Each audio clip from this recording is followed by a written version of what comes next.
Hi, I'm Randy Wooden, and welcome to another in our Edge Library series. We're talking about recruiters to job hunters of all levels. And this is part four, actually, in our series on recruiters. Wanted to talk a little bit now about the pros and cons of working with a recruiter.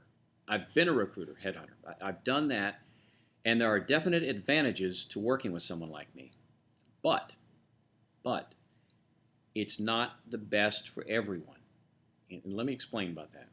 First of all, the time to really use a recruiter. If you're a job hunter and you typically get calls from recruiters, meaning you're in the right industry, the right job function, there are openings in those areas, you're in the right age and income bracket and all that, fine. If you're getting calls from recruiters and you're employed and you're not hot and heavy in the job hunt, but you're certainly open to looking at a better opportunity, and I think most people realistically are, that's a great time to consider a recruiter. Here's why. Because once a recruiter has your information and they have presented you to a company, if you're not a fit for that position, still, from the company standpoint, you're radioactive.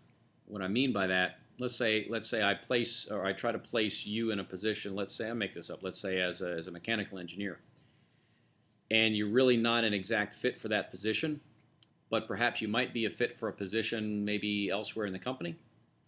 Well, the recruiter essentially has the rights to you for a period of time, regardless of what position that company may hire you into. And what that does, that really protects the recruiting firm. Because let's face it, if the recruiting firm sends out a candidate, company says, no, we don't like that guy, and then turns around 2 weeks later and calls that candidate and says, you know what, we have another position we think you might be a better fit for. Well, that recruiter expects to get paid for that, and as well he should. Well, you as a job hunter now are sitting there with a fee attached to you, essentially. Again, you don't pay the fee, but for that company to hire you, they're going to have to pay the fee to the search firm. And so what happened in many cases is the company says, well, wait a second, if we hire this candidate, we've got to pay a fee. So we're not going to mess with him. We'll go to somebody else. So if you're out of a job, and you see that there are companies where perhaps there may be multiple openings where you may have an interest, you're going to be real careful if you're going to use a recruiter, because once that recruiter has presented you, you then will not realistically be able to approach that company for up to a year, perhaps even longer. And that's just the way it is. So be aware of that. That's something that maybe job hunters don't realize.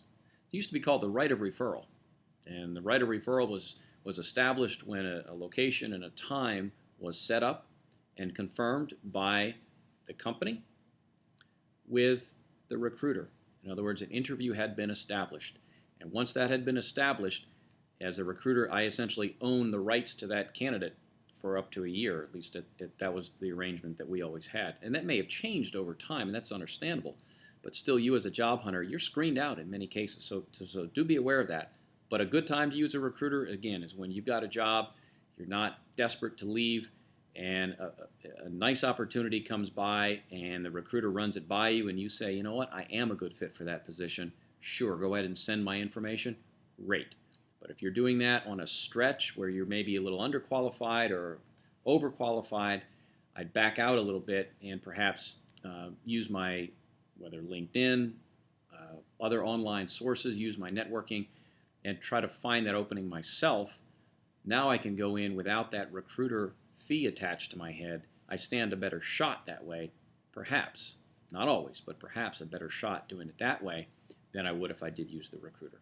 Hopefully that helps out a little bit, understanding more about recruiters and sort of how they operate and when and why they may be a good option for you, and also why you might want to be a little careful in terms of getting essentially blocked from approaching that company on your own later on.